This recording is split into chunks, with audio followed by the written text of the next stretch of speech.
And welcome back, everybody. Hey, I hope you had a beautiful weekend or week or whatever it is. I'm the Dr. Bob Lee from 107.5 WBLS. Welcome to Open.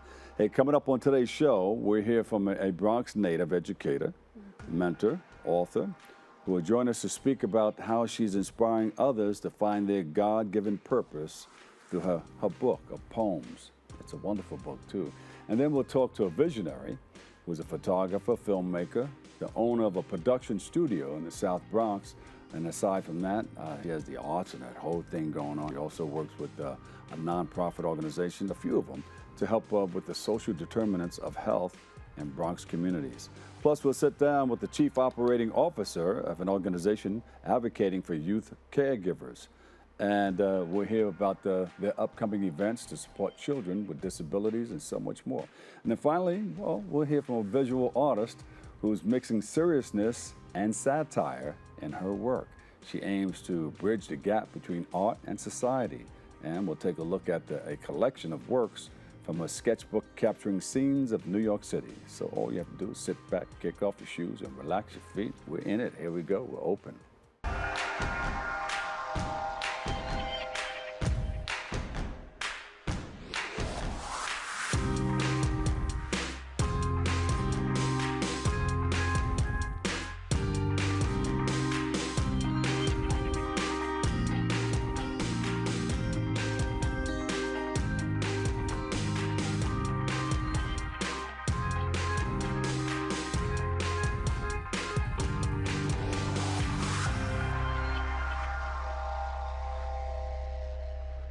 And hello, I'm your host, Dr. Bob Lee. You're watching Open.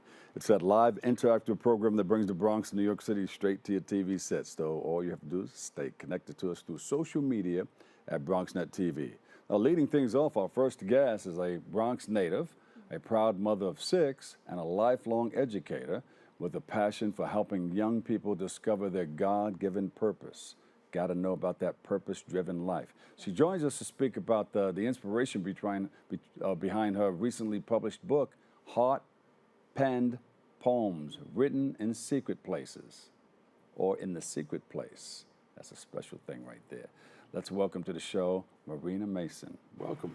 How are you? I am doing excellent. Good morning. Thank you for having me, Dr. Bob Lee. It's always a pleasure to see you. And I see you at Soul Cry Church, and yes, yeah. And my wife Vivian, she says, you know, you gotta talk to Marina. She has this book out. You gotta get her on there. So here we are. Mm-hmm. First of all, tell us a little bit about yourself and how you got into, you know, starting to put the pen to the paper. Yes, absolutely. Before I even get into that, I just want to express my gratitude for this network, for this broadcast. I'm so grateful for Open because week after week, you all create a space where community can come together and share those creative ideas and solutions to give back to community. And I'm just thrilled to be a part of it today. Well, you're part of the family. Here we go. All right. And you're always welcome to come back again and again and again. Thank you. Thank you for that. Yeah. So the story about pen to paper, I love how you said that. You know, as a child, I grew up loving poetry. Mm-hmm. Shout out to all the educators and teachers who introduced poetry in the classrooms and beyond, because you never know when you introduce it, when a student will take a liking to it and say, that's the thing I want to do. You know, Graham Greene has a quote that he says that I love. He says, there is a moment in childhood when the door opens and lets the future in. And that really resonates with me. And that definitely happened to me as a child. I always wrote, I always had journals. But as I got older, and I'm sure there's a lot of poets out there that fell into this as well, the cycle of life. I stopped writing. And it took a while. It took quite a few years before I started writing again. And the past 3 years, it has been reawakened. And I believe that is by the grace of God. Yeah. You know, I have the privilege of being married to an amazing writer, lyricist, MC. I wonder who that is. Who is that? Randy Mason. Randy Mason in the book. Give him a big round of applause, everybody. So we are always inspiring one another. But over the past 3 years, it's definitely been a call to bring the pen back to paper, as you said. You know, Moments in the Secret Place, which is where the title came from. Seeking the Lord every morning in the secret place, just him and I, And then from there, I found that prayers were turning into poetic Yes. words with rhythm and poems. And then before I knew it, I had a collection of prayers. And I started compiling them. And then I never meant to author a book, but it turned into a book. And I have another one coming soon. So Look at that. All I'm right. just so grateful for this gift. Yeah. So how has your faith in God informed your passion for helping others, especially our youth? Yeah, that's a great question. Yeah. You know, I know that my faith teaches me that God is a creator and he has made us in his image. So we are also created to create. And when we do that, we express the beauty of his character. We share it with the world. These gifts are meant to be shared. They're meant to be expressed. And my faith teaches me, as his word says, that all of glory, all of creation speaks of his glory and points back to him. It is from him and flows back to him. Yes. So my dream, my desire is to model that out. Like, who am I to express the importance of that and emphasize that truth if I myself am not actively creating, actively writing? You know, I believe a part of who we are, the fabric of our substance, is to embrace the deposits of creativity and artistic expression that God has given us. I feel that society today, you know, life becomes so busy that art is almost compartmentalized and put to the side when it's always supposed to be a part of who we are. Whether you're a mother, a father, a student, an artist who was well known. You might not be well known, but there's still something inside of you. There are creative ideas that are springing up and solutions that you have to share, and it might come through poetry. Marina, how important is it to, especially for others watching us, to write from that secret place?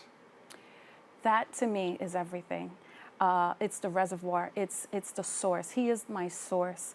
And from there, in those secret moments, and you know, it's supposed to be a secret. And here I am, you know, I even asked in prayer, I'm like, Lord, is it okay to share these things? Because it's supposed to be a secret. But the Lord was down with it, right? Yeah, I got the green light.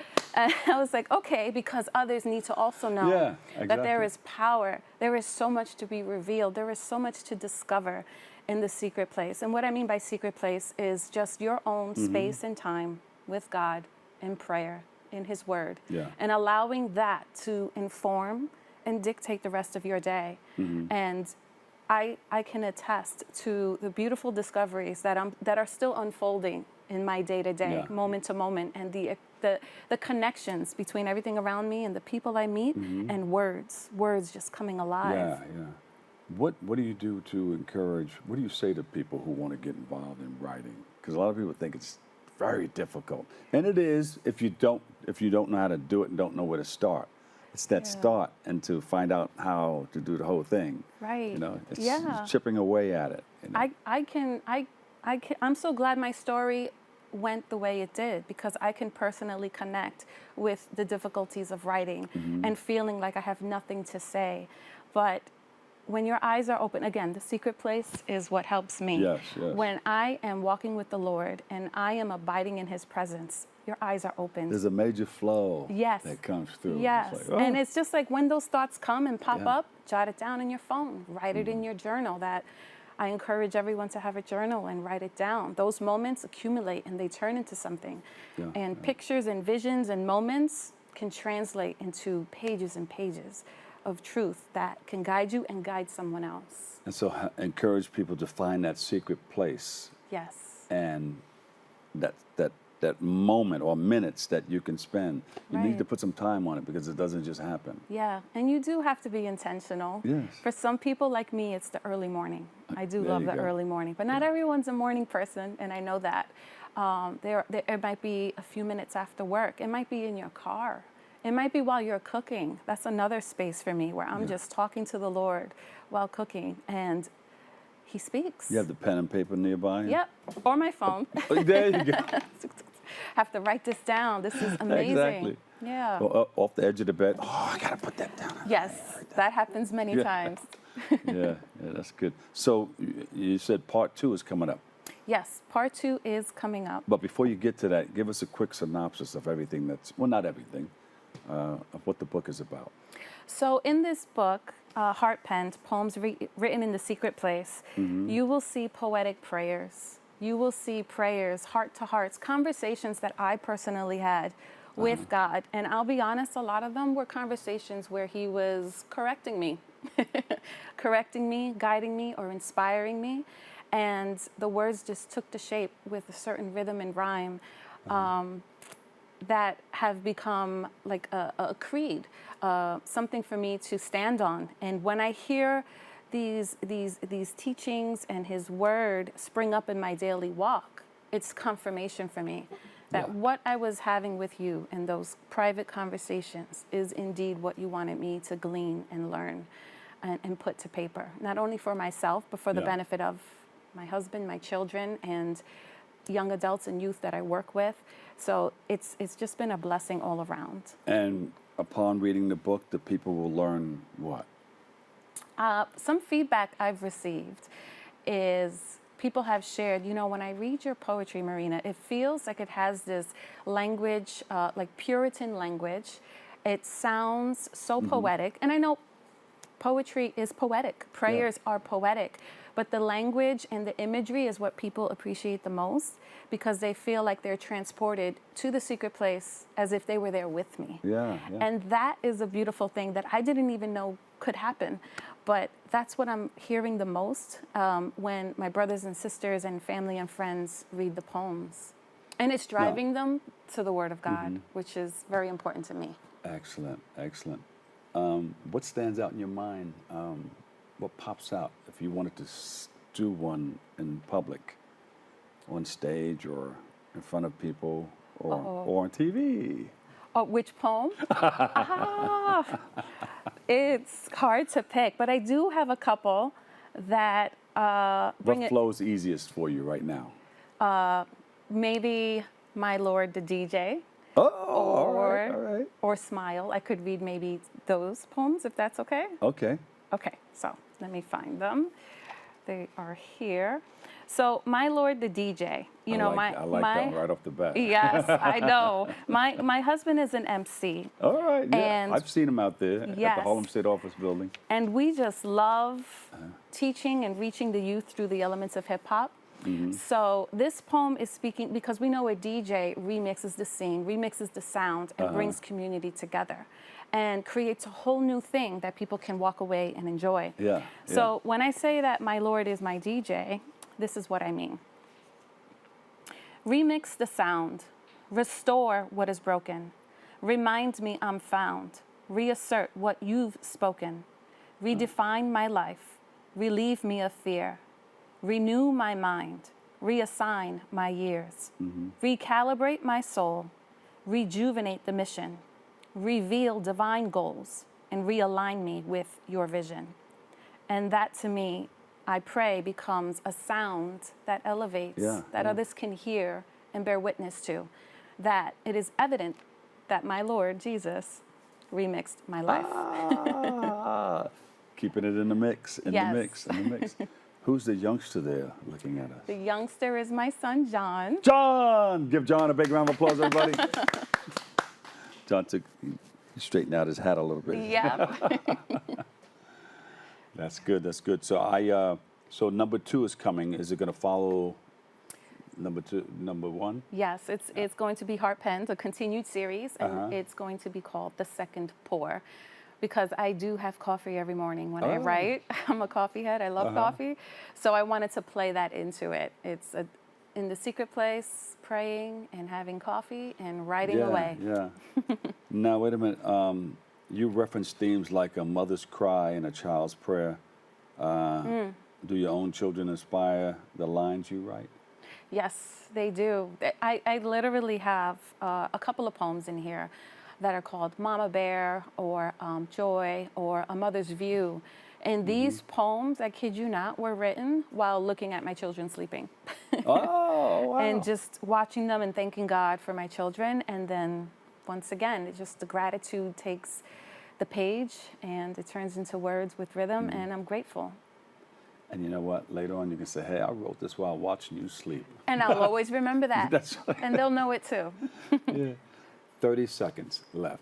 what would you like the public to know? And then you got to give me your social media where people can find you and follow you for your books. And I would love the works. public to know that no matter who you are, I need you to know and believe that you have a creative gift deposited inside of you.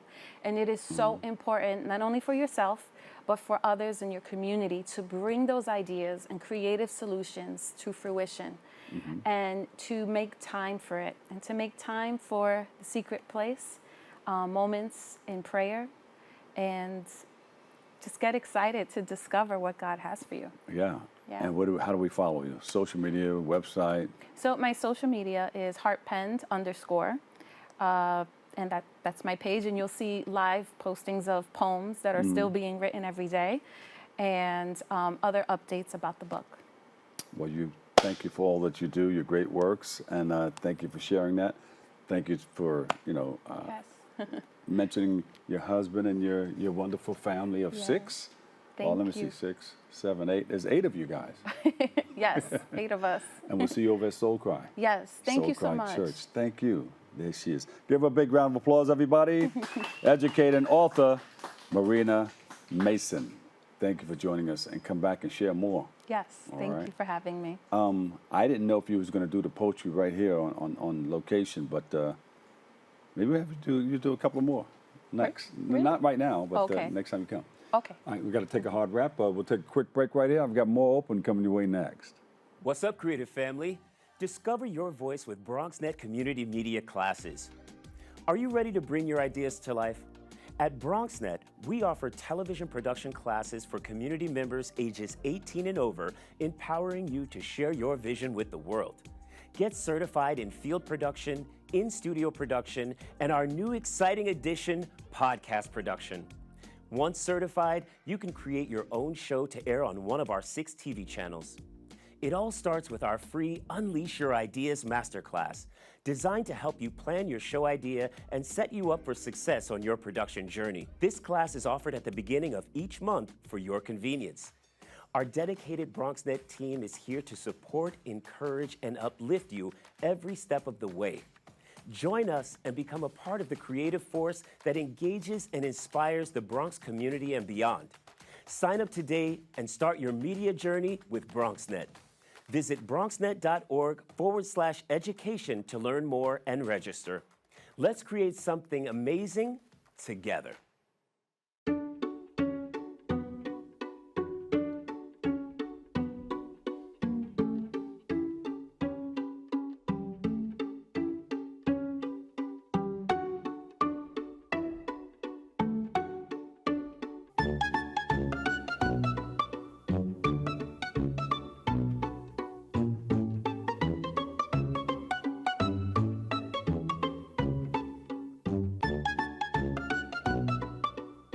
Sent from the future to save the past, heal the planet and make it last. We find solutions with knowledge light. Venture forth, echo leaders unite. Echo leaders, echo leaders. And welcome back. Our next guest is a Bronx-born filmmaker and photographer who has worked with PBS, Warner Brothers, Smithsonian Museums, and more. He's the owner of Port Morris. We'll tell you more about that. It's the studios. He's in the studios doing his thing and all that stuff and bringing it all out to us. And he's also an activist working with nonprofits to help the social determinants of health within Bronx communities. Please welcome to the show, Patrick Downer in the building. Thank you. It's a pleasure to be here. I was saying that last night on stage. In the building, all right, but we outside. We outside today. Yeah. Yeah, so tell us a little bit about yourself and how you got started in media. Yeah, definitely. Born and raised from the Bronx. I went to school up in Rochester, played basketball up there, studied in undergrad history and psychology. Yeah. Once I came back home, I was going to take my master's at Manhattan College. And while I got home, my dad gave me a camera. So when I got the camera, I started out with photography, was doing street photography, portraits, was going out in the middle of the night just shooting. And then I always knew I wanted to do film after that because during college I took an art of film class and just found like the love of film, talking about it, breaking it down. And from there, just been going on this journey. Yeah.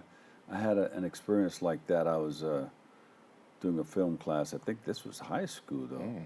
And I was he gave us the assignment, and he said, you can capture anything you want. So I'm looking off onto the rooftops from the window of the school, and I said, a lot of people in my neighborhood are ODing on drugs on the rooftop. So I put a whole drug film together. I just watched one at the It could have been Mason's mine. Documentary Center, which was really good. It was really highlighted like Harlem and just the problems that was going on during that time. So it was amazing to see. Exactly. Very intimate. Exactly. So your photography has two major themes: streets of New York and editorial portraits. What about those two things that give you such an inspiration to continue the work that you do? Being in the Bronx, born and raised, right, you learn to love your community. You learn to go with whatever problems coming around in the community, and just being outside and people watching and seeing things, you're interested in just like the dynamics of everything. Especially within the Bronx, obviously the people are amazing, but also the architecture, right? We have such an old history in architecture, whether it's Art Deco, and just seeing those buildings and seeing the structures come in line with just shadows and lights and sun is amazing. And that's where like portraiture is just connecting with people, which obviously is so important to me because you get to learn about somebody and you get closer with them and understand why they're modeling it or why they're interacting or why do they even want to take some photos is very important to me. So that's why I get into those two portraits. things are your thing. Definitely. But what is it about going out in the middle of the night? You're catching the sunrise. It's so quiet. During that time, there's not a lot of people out, so you get to just really admire just not only the city, whether it's the Bronx, Manhattan, Queens, whatever the case is, but you have time just to just think and just like meditate. I think it's a form of meditation for me. Look at these shots right here. Hey, can you go back to that shot where you see like the different pillars all the way through? That was the first one that you put up. My producer put something up. Is that right there? That's Look Randall's at that. Island. Randall's Island? That's right next to my studio. I was taking a walk because I okay. like to be in nature as well.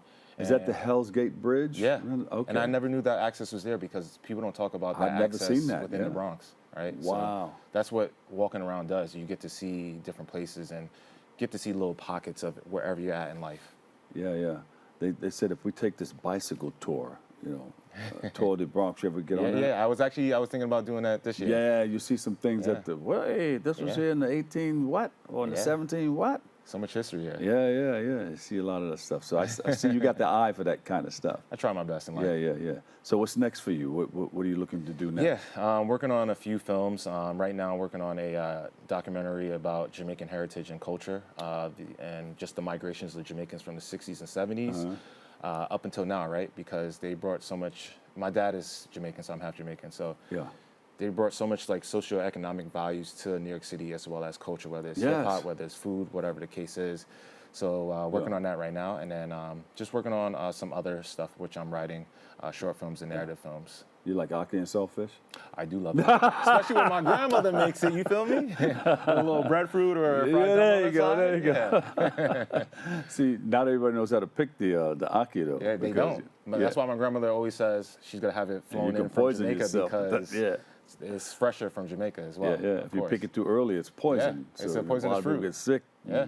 You can So get much killed. history behind that as well, right? Yeah. We just had the Jamaican Day Parade, the first of its kind in Brooklyn, Bob Marley Way and Church Avenue. It was packed. I wish I was there. It's the first one. I wanted to capture footage of that. But we'll do the next one. But that was the first annual. I can get the second annual. You get the second, It's going to be bigger. Exactly. That one right there, I didn't think was going to be, because the guy was telling me for a couple of years, we're going to do it, yes, and this and that. I said, do you have all the people behind you? So I started checking with the elected officials to see if they were on board. And they started saying, well, yeah, I hear about it. But after a while, they all jumped on board. And it was packed. So the second annual, we'll just keep in touch. We'll definitely. I have to be there. Yeah, for sure. All right, so what motivated you to open your own production studio? Fort Morris Studios, and how'd you get the name? Well, the name is derived from the area that we're in, which is Fort Morris in that area. But I've always wanted a space that I could either create in, whether it's through photography, whether it's through filmmaking, whether it's through documentary work. And with Port Morris Studio, it happened right after COVID, and I think it was the perfect time for me to really start getting my creative juices. I run that with one of my good friends, Muhammad Floyd. So Muhammad Floyd. Yeah, Muhammad Floyd. He's here right now too, just helping me out. But It's a studio that we create out of. We do so many things, whether we create campaigns, whether we're doing personal work, whether we are just trying to get our creative juices flowing. I think it's something that helps us grow as artists and filmmakers that we need. Yeah. Get it? Oh, I got it. So what makes it worthwhile? What makes something worthwhile photographing for you? I think it's the story behind it, right? There's when you're building upon just like creating with, whether it's with somebody or a group of people or just something that is more intimate and personal to you, I think learning about that process and understanding why it's important to you is the worthwhile of creating. It really helps you hone into the stories that you want to create, and as well as just helps you build out things that you see in the future for yourself. Yeah, yeah. Now, how did you come up with this? This is a portrait of my good friend Ayaka. Originally from Japan, but she lives in New York City. And basically what this portrait is, I wanted to do more stuff with like flowers and just the floral arrangements. So I just started buying flowers from the local corner store and seeing how I could add this to portrait life, right? And just making sure that we are able to just add some type of nature within the studio. And there was a lone picture of somebody like in a stadium watching a game. And he just captured people. There she goes. Oh, yes, my friend Mimi. I went to high school with her, and this is so actually... you knew she knew you. Yeah. This is one of my good friends, and this is actually in the tennis court stadium at Crotona, which after shooting there, I found out so much history about that area where there would be a lot of like competitions and tennis competitions in that area, which was bringing so much to the Bronx, which I do want to create a documentary off that one day because it's history that needs to be said. So you got stuff in the works. Yeah, always thinking. The mind is always going. Even when I'm laying down. I'm loving it. I'm loving it.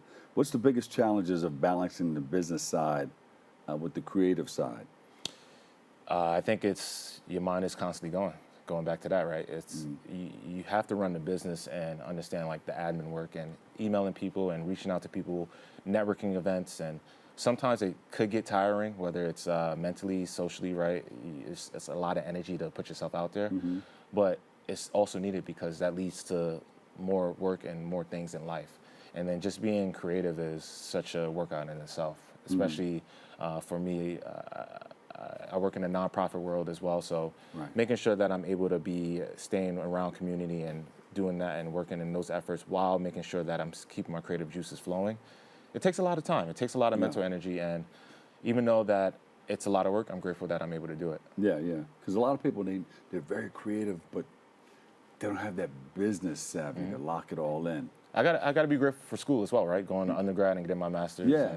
My master's is in organizational leadership, so I've learned about just the business aspect of everything, which has helped me out so much. You got to know that. Yeah. Or even have a mouthpiece. Exactly, right? A lawyer on the side to make sure all your business is straight while you can focus on your creativity. Exactly, especially now in this time. Everything is just, the system is so it strains you. Everybody's trying to grab everything. Everybody's trying to grab everything. So, you just have to take it one step at a time. Yeah, there you go. Yeah. All right, so you seem like you're on track, though. Where does the use of AI come in? Do you use it anywhere? I use it sometimes, and I try to be mindful of it because, AI definitely affects the planet. But in regards to just like admin work, it helps me schedule out like my days and my and my emails. As for like doing it with in regards to creative work, do I use it when I'm writing? I might ask it, hey, can you revise this sentence and see what you can come from it? It's not necessarily correct or it gives me the right answer. Sometimes it actually takes more time. So that's why I'd rather just use it for like the admin work. Yeah.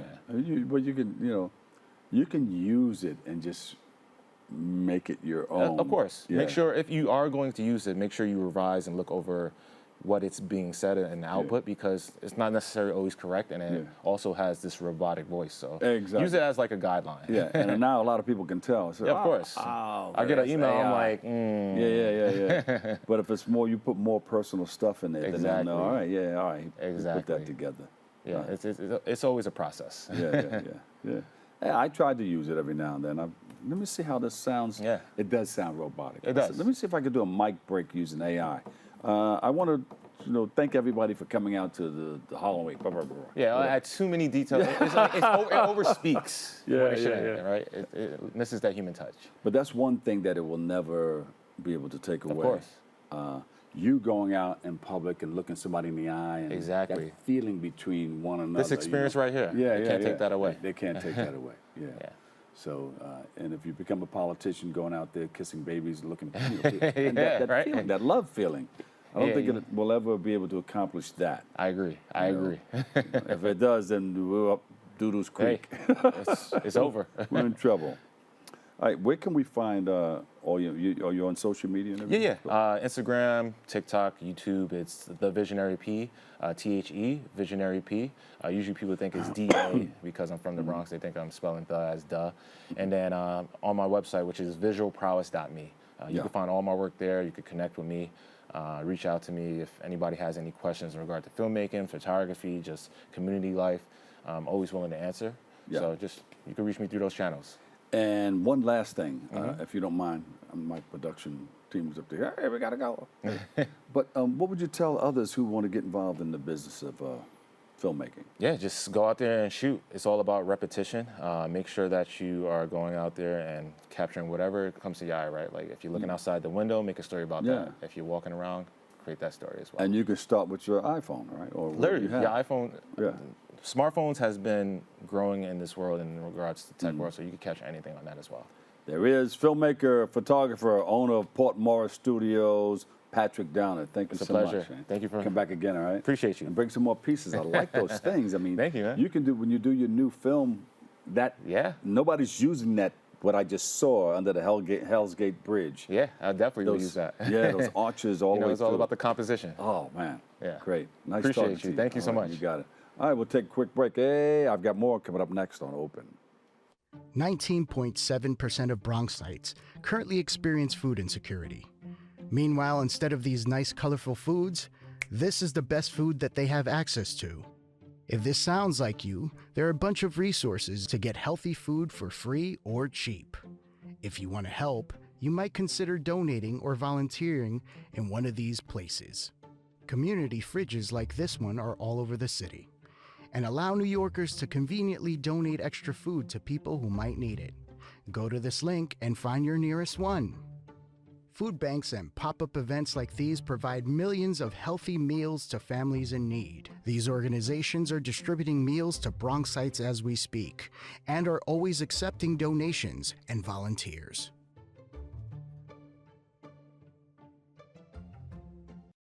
We are the eco leaders. We learned that everything starts with ourselves. Then we have to educate ourselves. Then we have to build community and use our imagination.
Hey, welcome back, welcome back, welcome back. Our next guest is the Chief Operating Officer of Caregivers Outreach, Youth Empowerment. It's an organization that identifies, supports, and advocates for youth who provide unpaid care to loved ones experiencing illness, disability, mental health challenges, and so much more. So we're here about their upcoming resource event for autism and disabilities. And so much more. I got a young lady here. She knows the whole story. So please welcome to the show, Kristin Morris. Kristin, welcome. Thank you for having me. Yeah. So tell us a little bit about yourself and how you got started in caregivers. Did you start it? No, I didn't. Diane Cooper, she's a GNP, and she's been doing this for 30 plus years. But I'm a community social worker. I'm an LMSW. I have worked mostly with geriatric, and so I've been working with this organization for the last 10 years and transitioned to working with children who have been providing support. Because it's something that people rarely hear about, but it's been going on. Like, we've all done it, but people just don't identify as a caregiver. But how did you make that transition from geriatric to working with youth? So it's actually kind of simple because I've always, like, my grandparents, they didn't raise me, but like I spent a lot of time with them, and you don't realize that, you know, growing up, you're supporting them in various ways. So it was kind of an easy transition to seeing how you're seeing kids come into the nursing homes, visiting their grandparents, or assisting at home with home care. So it was actually pretty simple to kind of draw the parallel conclusion that, you know, these children are stepping in and helping out. Yeah, I've been to some events where they have youngsters interact with the older generation. Yes, a lot of intergenerational programming. Yes, exactly. So, I mean, those are great opportunities for kids. They learn a lot when they're working with the older generations, but a lot of times grandparents are just part of, you know, the raising process, part of the village. So it makes sense. Yeah. And congratulations on celebrating 20 years. Yes, we're really excited Caregivers about Outreach. that. Yes, we have an upcoming gala, and we're really excited. And what is that? So every year in November, we actually celebrate, it's Family Caregiver Month. So we have a gala, we actually have caregivers come on, and they're celebrated for their journey, for helping with their families. So we've been, for the last 20 years, representing not only the adult caregivers, but also the children caregivers. It's a night out, they have fun, they get an award, and it's just a good time. And where's that going to be? It's going to be at Maestros this year on November 12th, 6 p.m. if you guys want to come. Yeah, we'll come and host it. Yes, of course. We'll love that. No, don't say that. You got to be. We got to check the date first. Yes, of course. What is it, November what? November 12th. 12th. All right, we'll see what we're doing. Yes, Yeah. of course. How does being a caregiver impact youth differently than it does adults? So I would say it doesn't really impact them differently because the same way that adults deal with depression, anxiety, being overwhelmed, the same way that children do. Children just don't know how to express it appropriately. And they're also in school, so they have to navigate being a caregiver and also being a student and social, trying to make time to spend time with their friends. And that can be where the challenge really becomes noticeable when they're arriving to school late, they're not going to school, they're missing events, and they're just not getting an opportunity to be a child because they are stepping up. Yeah, yeah. And growing up before their time. Of course. Sort of, kind of. Yeah. Are you a caregiver? So yes, I am a caregiver. I wasn't a youth caregiver, but I helped with my dad who had something called supranuclear palsy. My grandmother had Alzheimer's, and so was juggling those two. And then I have a 17-year-old son who has autism.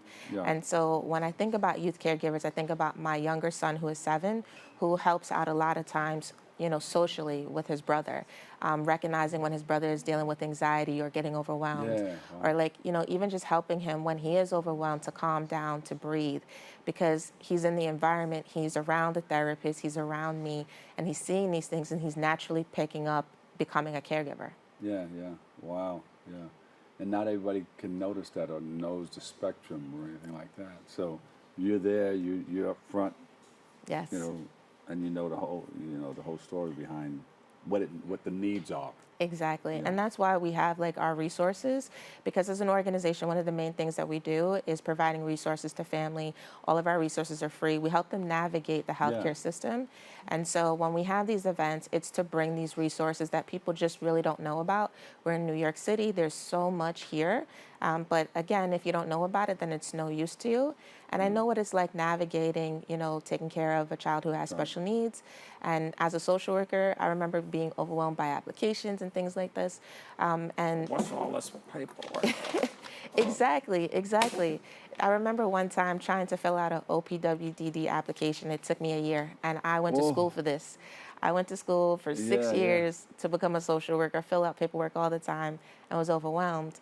And so when you think about other families that might be in that situation and they don't get the services that they need, then there's more of a burden on the family, more burden on the children who are Yeah. supporting that child. And then the child doesn't get the help that it needs because of that frustration. So there needs to be an educational piece in there. Yes. And that's what you guys provide also. Exactly. Yeah. So we have this upcoming event. It's a disabilities, and we're going to highlight autism as one of the disabilities. And it's just really all of these. We have over 30 vendors. It's going to be in Co-op City on August 28th. Okay. And we're really excited. It's from 12 to 4. It's free. I can't emphasize that it's free. There'll be food. There'll be bounce houses, DJs, things like that. But we want people to come out, I have it recognize. right there. Look. Yep. I put it up. Put that back up one more time.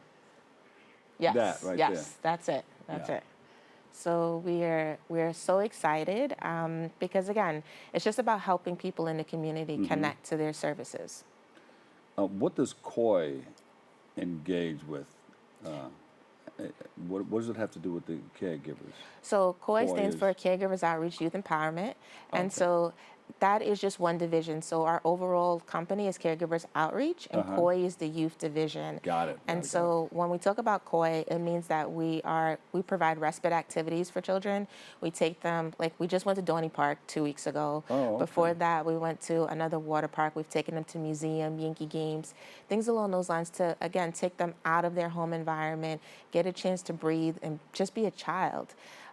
We also do monthly workshops with them, teaching them about different supports that are available, teaching them how to be mindful, teaching them how to manage their roles and responsibilities. Yeah. So we provide different types of supports to, it's based on what the child needs. Everything is individualized. Excellent.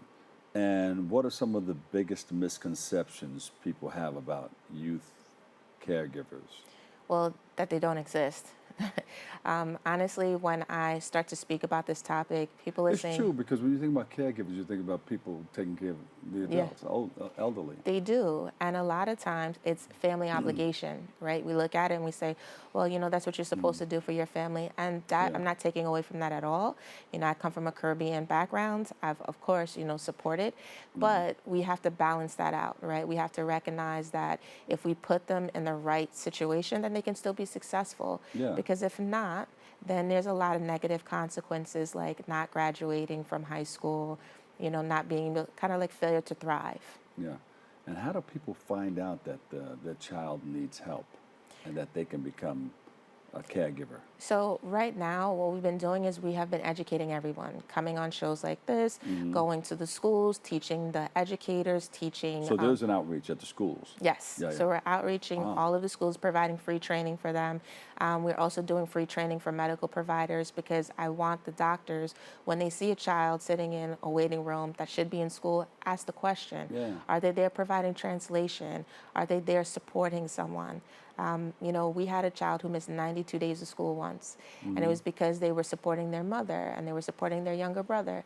And we need the adults to look around and say, hey, something just doesn't seem right, and not just think automatically, hey, this child is not interested in coming to school, because it's not that a lot of times. How did you find out about this caregivers program? So we went to London in August of last year, and in other countries, this is so widely known, this topic. They're called youth carers in Yeah. other countries. In the United States, we don't really have a lot of programs. Yeah. We have one in Florida, maybe one in DC, maybe about 6 programs throughout the states. But because we kind of connected as a caregiver organization in general, and we're just learning more about what other organizations were providing, that's how we became aware of this issue. And we've been working with kids for the last 10 years now. Wow. Yeah. So there's not many in the United States. None in New York, and a few across the United So States. we need you guys. We do. We actually need do. you. We really Because do. a lot of people don't know that some of these problems exist and that your organization is there. Yes. But we want to help Yeah. put that out there and help with the outreach with that. Thank you. Thank you for coming in, and thank you for sharing all that Thank you. information. Where can we find you? Where can we follow you? So when it comes to my website is www.coyeny.org, and the same thing for Instagram and Facebook. It's _COYENY. There she is, Kristin Morris, Chief Operating Officer, Caregivers Outreach, Youth Empowerment. Yes. Thank you for coming on and sharing with us. Thank sharing you. with us. We appreciate the opportunity. Yeah, yeah. Come back again. Of course. You're always welcome. Thank you. All right. All right, we'll take a quick break. I've got more open coming up next.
And welcome back. Our last guest is a visual artist who rides the line between the absurd and the essential. She's a graduate of the Fashion Institute of Technology with a master's in illustration.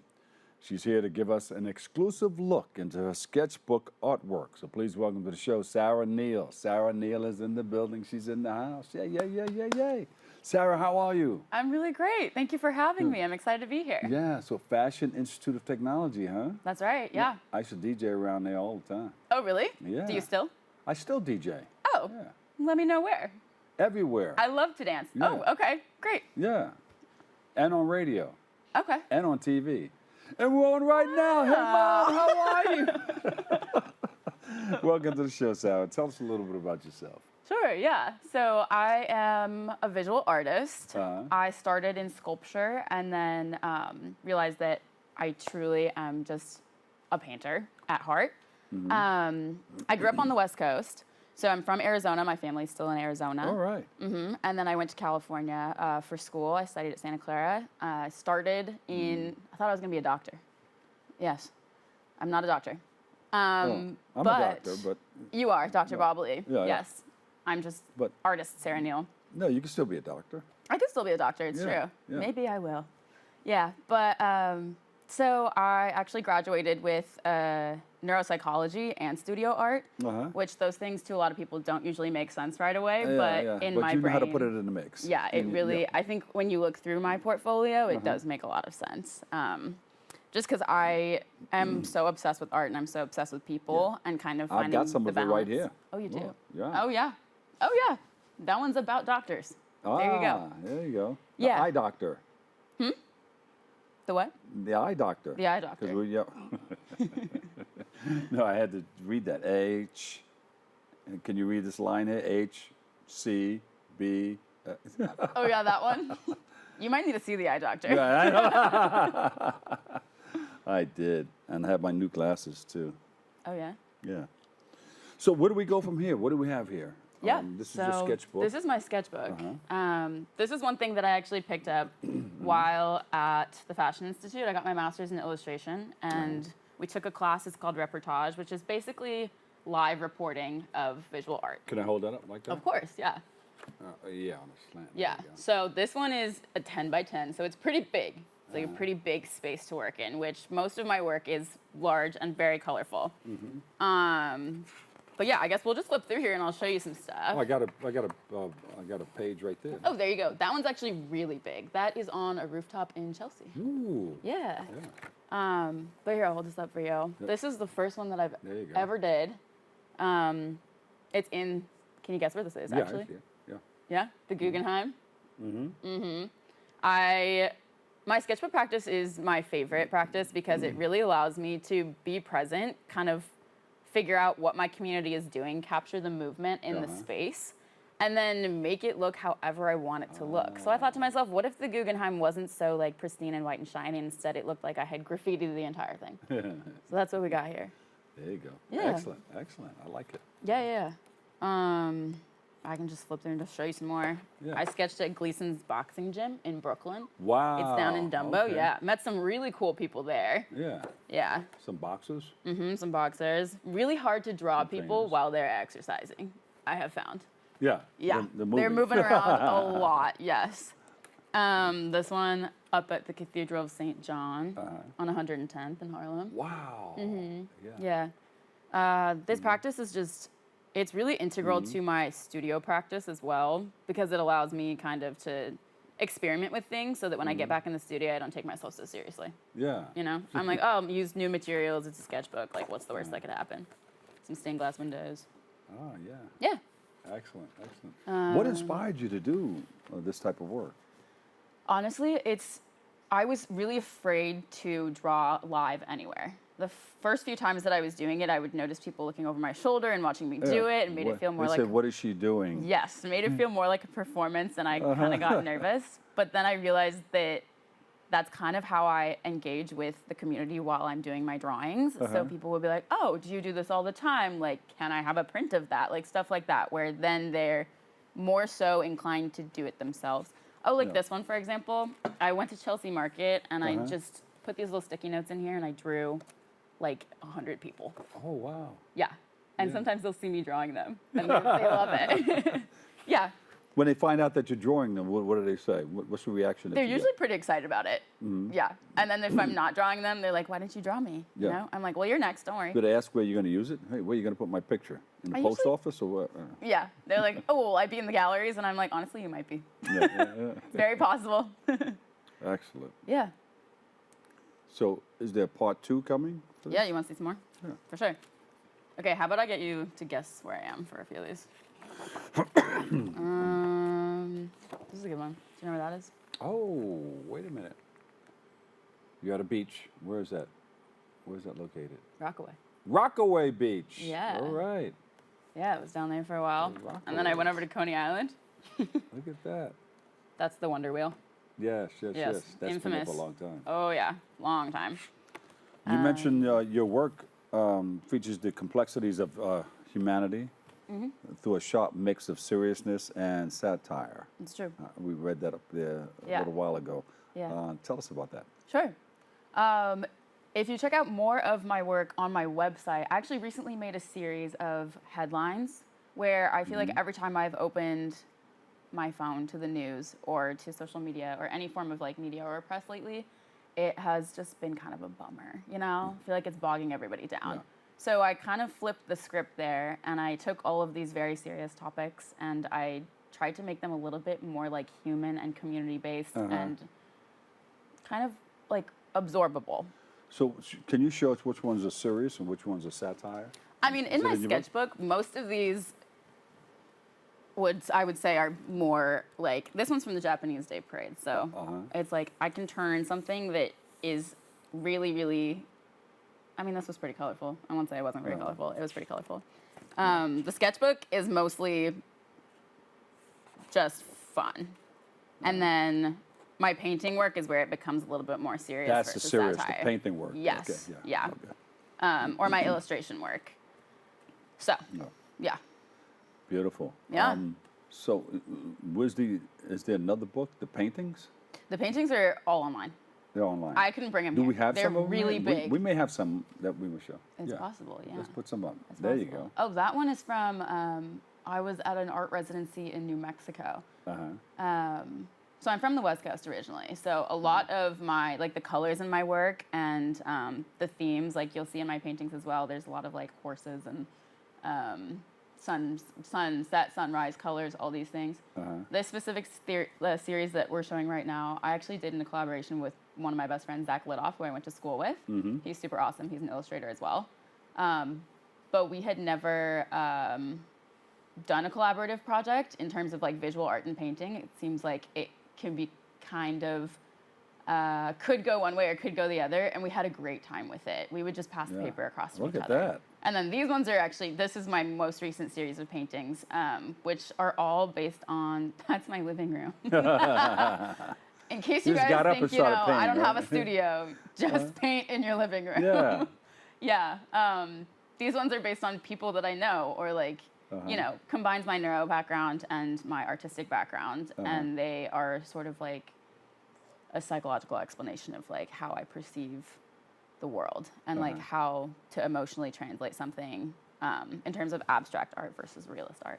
So how you perceive the world, you're gonna put on in your painting. Exactly. Yes. And these ones are pretty like, I go somewhere and I'm on site, and my sketchbook is very good for me to be able to practice how to get out of my head when I'm painting in my studio. So this is really important for me to then go back and do the bigger scale So work. it's important to get out of your head because... For sure, yeah. Yeah. I love to be in my head. I love it. And I have to get out of there. You got to get out of there from time to time. Yeah. No, I understand it. I understand it. Who's with you today? This is my best friend from high school, Brittany. Brittany! Brittany! Yeah. Brittany's taking pictures and she's documenting everything that you're doing. She is. Yeah. She's the best. So what's next? You have a part 2 coming up. Are you doing anything on location that we should know about? Yeah, actually. So this sketchbook was essentially just, I made a list of places in the city that I wanted to go and draw. And I tend to do it seasonally based. So, you know, Central Park in the fall, beautiful. But I have a whole other list. So I have a new sketchbook. I'm going to prime it, and then I'm going to go out and I'm going to do it again. And then I'm also working on a whole painting series right now, which I think is going to show up in Soho. So this collection of artwork will be on your website? Yeah. Can people buy it? Or? Yeah. Some of it's sold, but some of it's not. Yeah. So that means you can go in and try to purchase them. Absolutely, yes. Yeah. Social media, website? Yeah. Yeah, you can find me on Instagram, ArtGirlSarah. And then my website is just sarahneilart.com. Yeah. Those cameras are not there. No. It's just you and I. What is it again? ArtGirlSarah is my Instagram. And then my website is sarahneilart.com. There you go. Thank you for coming in and sharing. Yeah. And I know you're going to be somewhere. You're going to be in location? We're looking to go and meet you somewhere, watch you do your work. Yeah, totally. Where can we find you? The next place that I really want to draw is... It's going to be on your website. Yes, it will. It'll You're be on going my to tell us website. where you're going to be. I'll let you know where it is so you can look over my shoulder while I draw. Yeah, say, hey, remember us? Yeah, and then I'll draw you. There you go. You'll end up in the sketchbook. Yeah. Master Illustrator, Illustrations and Fashions Institute of Technology. Thank you so much. And she's Sarah Neal. She's an artist, and she is fantastic. Thank you for sharing. Yeah, of course. All right. Unfortunately, Sarah, look, that's all that's it. We have the time for today.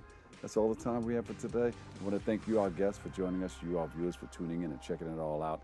Follow us on social media at Bronxnet TV. Now, you can join us next week for a brand new episode of Open. And you can tune in for a brand new episode of Open Wednesday and Friday with host Darren Jaime and Rena Valentine. Always remember this, which you are is God's gift to you, which you make of yourself is your gift to God. So choose your choice, let your choice control the chooser. And check it out. I got to give a big shout out to Alvin, Helena, and Zaria. Thank you guys. They are interns, and I think this is their last day. Thank you for all that you do. Write down everything that you've learned and use it in your experience moving forward. Good luck in all your endeavors. All right, I'm the Dr. Bob Lee, and I'll see you over 107.5 WVLS. I love you all. Peace.